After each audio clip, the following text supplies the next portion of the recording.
Bienvenidos a Lecciones de la Biblia, un espacio para estudiar y entender la palabra de Dios. Estamos en un lugar público, van a haber gente caminando, tal vez haya voces de fondo, pero por lo precioso del cuadro para grabar hoy, he decidido hacerlo en este lugar. Me encuentro y agradecimientos al Hotel Umuya, aquí en Tegucigalpa, que nos cede sus instalaciones para esta conversación.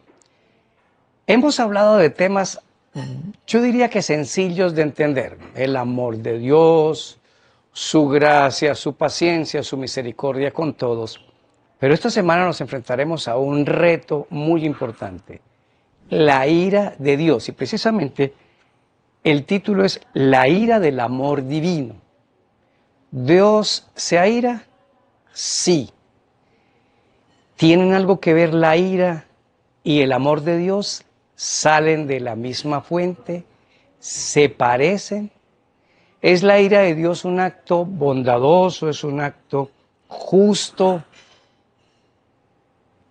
¿Se parece la ira de Dios a la ira humana? La respuesta es no. Por eso entender la ira de Dios dentro del concepto del amor nos va a ayudar muchísimo. A mí me ha ayudado enormemente para poder entender este tema, porque no podemos comparar las emociones humanas con las emociones divinas. Sin embargo, dentro del proceso amoroso de Dios siempre hay límites. ¿Quién pone los límites? El ser humano. Dios nunca pone los límites de su amor, Dios nunca pone los límites de su gracia, es el ser humano quien pone los límites. Y desde otra dimensión, la injusticia ha tomado el mundo. El diablo ha hecho que los mismos seres humanos dañemos a otros seres humanos, inocentes, hijos de Dios, y Dios no se va a quedar quieto ni callado. Entonces, juzgamos a Dios a priori, el pobre Dios tiene la culpa. ¿Por qué Dios permite aquello? ¿Por qué Dios permite esto? Y cuando Dios actúa, entonces Dios se vuelve un Dios sanguinario y opresivo contra el ser humano. Bueno, disfrutemos este tema porque no lo vamos a evacuar todo hoy. Cuando estemos en la patria celestial, seguiremos entendiendo del amor de Dios y de lo que la Biblia llama la ira de Dios. Por eso, sigamos investigando, porque Dios nos ha dejado luz en su santa palabra. Lecciones de la Biblia. A continuación. Nuestro texto de memoria está en Salmos 78, 38. Pero Él, misericordioso, perdona la maldad y no os destruía. Apartó muchas veces su ira y no despertó su enojo. Vamos ahora. Señor, te queremos invitar para que en este tema tú nos ayudes a encontrar caminos para entender tus emociones y el amor que nos tienes. En el nombre de Jesús, amén. Bueno, yo voy a tratar con ustedes hoy 3 temas. Número 1, Dios es el mismo en el Antiguo y en el Nuevo Testamento. Número 2, Dios siempre se levanta para defender a sus hijos. Y número 3, su expresión de ira es contra el mal. Nos va a ayudar muchísimo textos del Antiguo y del Nuevo Testamento, pero voy a ser muy repetitivo en textos del Antiguo Testamento por la siguiente razón. Es fácil comprender el amor de Dios cuando vino Cristo a la tierra en lo que en la parte bíblica conocemos como el Nuevo Testamento. Pero nos ha dado líos o desafíos entender esos comportamientos que están en lo que llamamos el Antiguo Testamento. La Biblia es una sola, una sola. Lo que pasa es que se dividió así para hacernos entender de manera fácil dónde ubicar textos, versículos y libros, pero es una sola. Así que será básico el Salmo 78. Vamos a comenzar con el tema número 1. Dios es el mismo todo el tiempo. Miren, 1 Juan capítulo 4, versículo 8. El que no ama no ha conocido a Dios, porque Dios es amor. Su esencia todo el tiempo es el amor. Eso es Él, de eso está hecho, de eso está lleno. Todas sus actuaciones están basadas y generadas en el amor. Eso es básico. básico. Es como cuando un padre disciplina a su hijo, lo hace por amor. Muchas veces los padres usamos la ira humana para hacerlo y ahí es donde comienza la confusión. Pero la base es Dios es amor. Veamos algunos textos. Salmos 78 del versículo 12 al 16. El Salmo 78 es toda la historia de Dios con Israel, cómo lo cuidó y cómo lo ayudó. Voy a leer del 12 al 16. Delante de sus padres hizo maravillas. En la tierra de Egipto, en el campo de Zoán, dividió el mar y los hizo pasar. Detuvo las aguas en un montón. Les guió de día con nube y toda la noche con resplandor de fuego. Rompió las peñas en el desierto y les dio a beber como de grandes abismos. Pues sacó de la peña corrientes e hizo descender aguas como ríos. Comportamiento amoroso. En el mismo capítulo, ahora en la segunda parte, vamos a ver que siempre la respuesta de Israel ante todos estos actos de amor era un grosero rechazo de Dios. ¿Qué seguía haciendo él? Los seguía amando. Salmo 78 del 23 al 27. Sin embargo, mandó a las nubes de arriba y abrió las puertas de los cielos. Hizo llover sobre ellos maná para que comiesen y les dio trigo de los cielos. Pan de nobles comió el hombre. Les envió comida hasta saciarles. Movió el solano en el cielo y trajo con su poder el viento del sur. Hizo llover sobre ellos carne como polvo, como arena del mar, aves que vuelan. Una vez más, mostrando su amor. Ahora quiero que vayamos al Salmo 121 para que ustedes vean el cuidado de Dios siempre con nosotros. Necesitamos mostrar esta fase para que todos entendamos que Dios es amor. Salmo 121, 1. Alzaré mis ojos a los montes. ¿De dónde vendrá mi socorro? Mi socorro viene de Jehová, que hizo los cielos y la tierra. Voy a saltar al versículo número 6. El sol no te fatigará de día, ni la luna de noche. Jehová te guardará de todo mal. Él guardará tu alma. Jehová guardará tu salida y tu entrada desde ahora y para siempre. Este Salmo 121 vuelve y testifica el carácter amoroso de Dios. Vayamos ahora al libro de Isaías, capítulo 33, versículo número 22. Porque Jehová es nuestro juez, Jehová es nuestro legislador, Jehová es nuestro rey, él mismo nos salvará. ¿Sí lo notan? Que ese Jehová del Antiguo Testamento es duro, sanguinario y opresivo. No, él los salvará, él los cuidará. Es una faceta del amor de Dios. Toda la Biblia, toda la Biblia.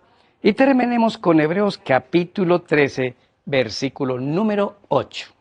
Jesucristo es el mismo ayer, hoy y por los siglos. Así que nos ha quedado claro el primer punto. No debemos tener ninguna duda. El Dios que aparece en las historias del Antiguo Testamento, lleno de amor, es el mismo Dios lleno de amor del Nuevo Testamento. Una de las tareas satánicas es hacernos creer que no es así, que Dios no es bueno, que Dios no es misericordioso. Por eso tomaron de manera didáctica el nombre de Padre e Hijo. Dios no es el papá carnal de Jesús, solo lo engendró a través del Espíritu Santo, pero ya existía en el cielo. Y los dos son amorosos, igual que el Espíritu Santo. Entonces el primer punto es que ni Dios ni Jesús han cambiado. Él no odió a una gente y amó a otra, sino que a todos nos tiene en su corazón de amor. Ahora veamos el segundo punto. Dios siempre se levanta para defender a sus hijos. Quiero mostrar algunos textos aquí donde podemos comparar la actitud amorosa de Dios, la actitud de rechazo del pueblo de Israel, pero también la actitud belicosa y malvada de muchos pueblos para destruir a los hijos de Dios. Cuando el mal, que es el diablo, o nosotros aquí en la tierra, dañamos a un hijo de Dios inocente, Él no se queda sentado. Él se levanta para defenderlos. Desafortunadamente, el pecado creó ciertas limitaciones porque el diablo lo metió aquí en la tierra. Por eso anhelamos la segunda venida de Cristo. Por eso anhelamos un nuevo comienzo. Por eso anhelamos un nuevo reino donde todo esto se acabe. Y esta maldad que nosotros estamos viendo aquí en el mundo es el antídoto, es la vacuna para cuando estemos en el nuevo reino nos pregunten, ¿quieren volver a pecar? ¿Quieren volver atrás? No, eso fue horroroso. Jamás volveríamos allá. Ahora, la manera como Dios se levanta para defender a sus hijos no tiene las siguientes características que son muy humanas. Véala aquí. Dios no es caprichoso, no es impulsivo, no es arbitrario. Su manera para levantarse a defenderlos no es incontrolable y no es vengativa. No, es un asunto amoroso, es un asunto firme. En otras palabras, cada acto que se conozca como la ira de Dios en donde exista una destrucción debe ser entendida dentro de su contexto. ¿Por qué? Porque toda causa tiene una consecuencia. Las causas tienen efectos. Y si no existieran esos efectos, el mal en este mundo se haría eterno.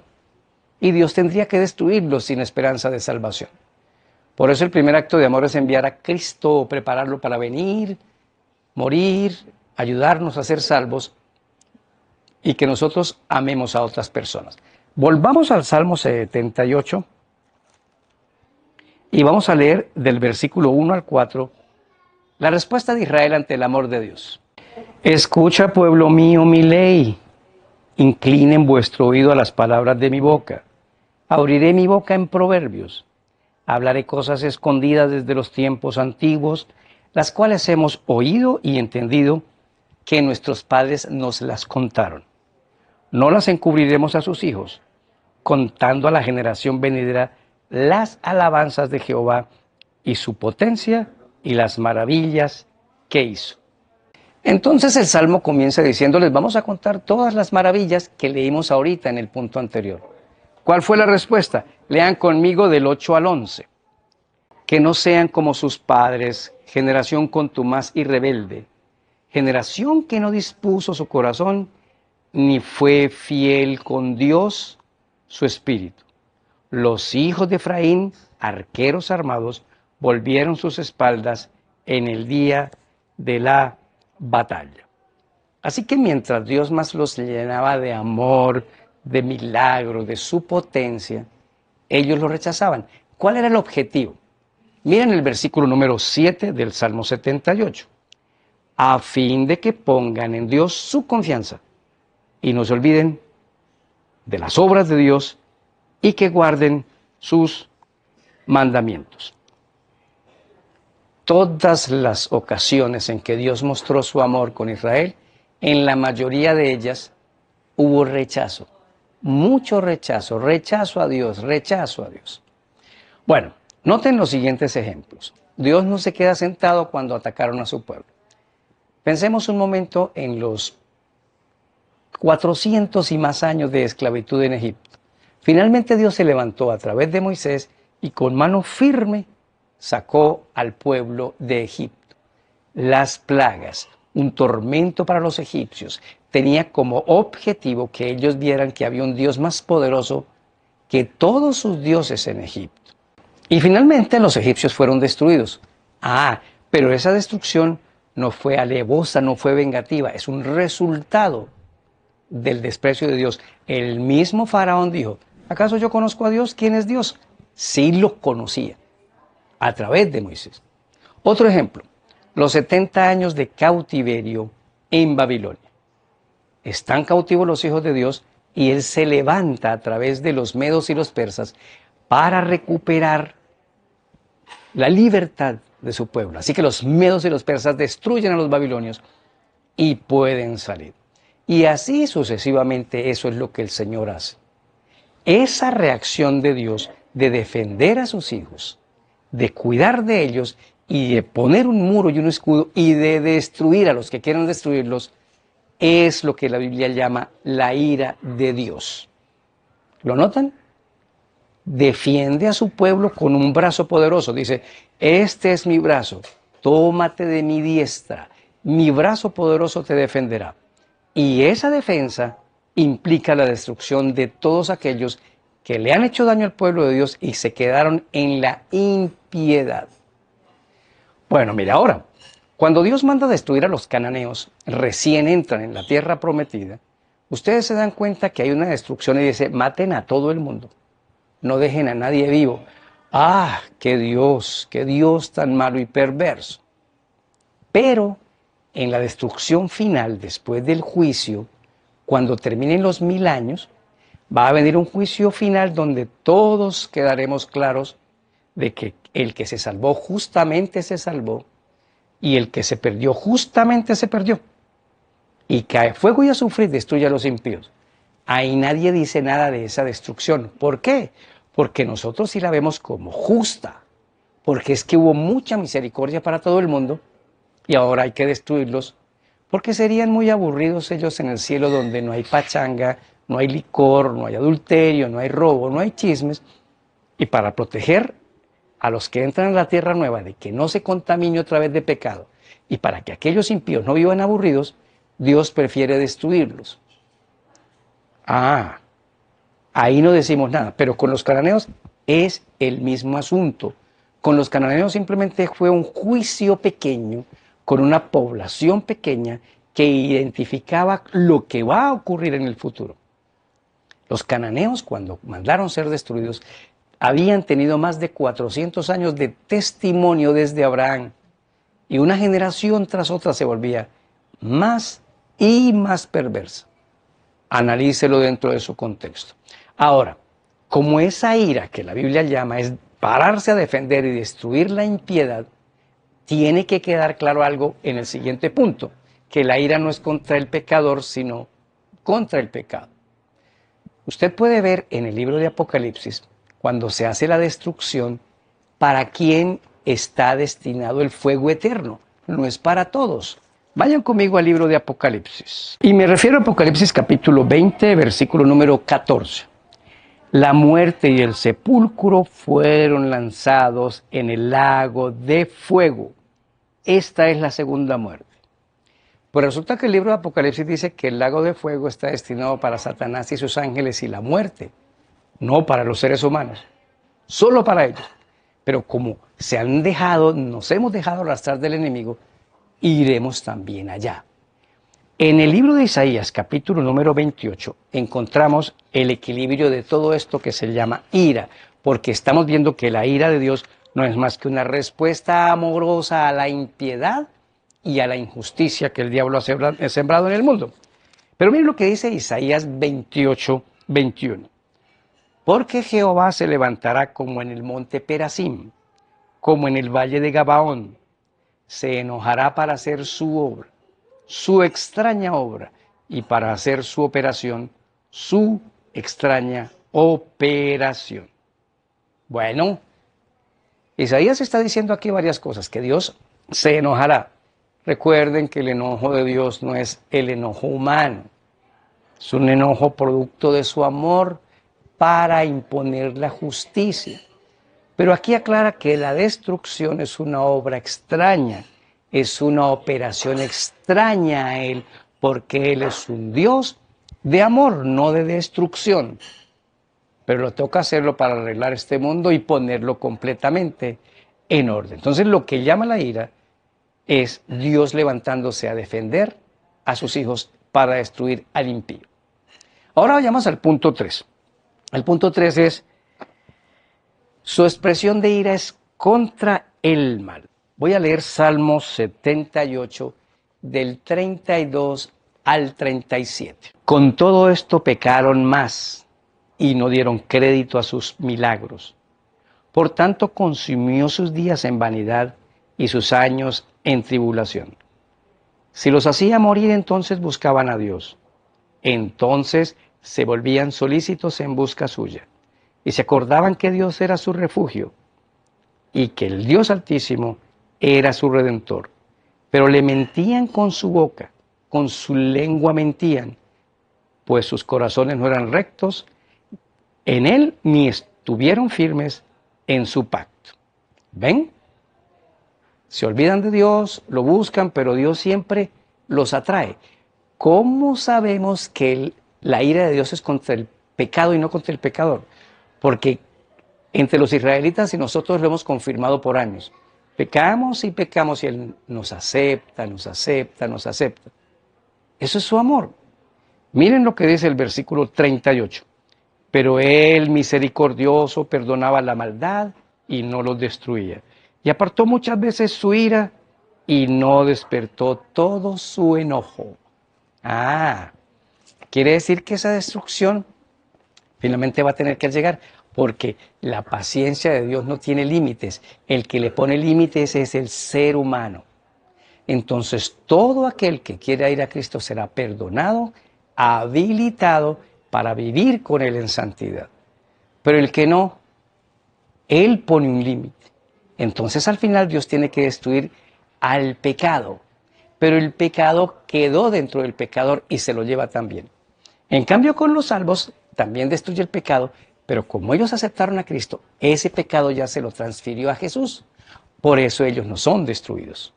Dios solo destruye el pecado, pero se va a llevar esa destrucción al pecador si no aceptamos a Cristo y queremos vivir una vida en Él. Miren los resultados. Fueron destruidos los cananeos, los egipcios, los asirios, bueno, todos ellos. Israel cayó en el 722 y fue destruido, las 10 tribus del norte. Las 2 tribus del sur en el año 34, con el apedreamiento de Esteban. Cristo es crucificado en el 31, ahí debió haberse acabado el asunto. No, dio 3 años más en el cumplimiento de las 70 semanas. ¿Qué es la ira de Dios entonces? Hemos entendido hoy que la ira de Dios es otro de sus actos de amor, en donde se ve obligado a hacer destrucción de todo aquello que corrompa, de todo aquello que trae maldad. Dios va a destruir el pecado, y como está en Satanás y sus ángeles, la destrucción y el lago de fuego solo es para Él, no para nosotros. Pero si permitimos que el pecado quede en nosotros, también iremos a la destrucción. Sigamos entendiendo a un Dios bueno y amoroso. No lo juzgue, no tenemos derecho a juzgar a Dios. Hay que ver cada destrucción en la Biblia, de parte de Dios, algún ser humano, incluyendo el diluvio, dentro de su contexto, dentro de un acto de amor. Eso nos va a facilitar nuestro entendimiento de Dios. Pero todos aquellos que se entreguen a Cristo, el día que todo esto se esté destruyendo, el día que todo se esté cayendo, solo ese grupo levantará los ojos y las manos al cielo y dirá: este es nuestro Dios, le hemos esperado y Él nos salvará. Para ellos no es ira, pero los otros que rechazaron al Señor correrán de espanto y de miedo, porque saben que Dios se levantó justo para destruir la maldad y el pecado. Ven a Cristo hoy y permite que Él sea tu Salvador. Soy Daniel Herrera y deseo para todos un día lleno de bendiciones.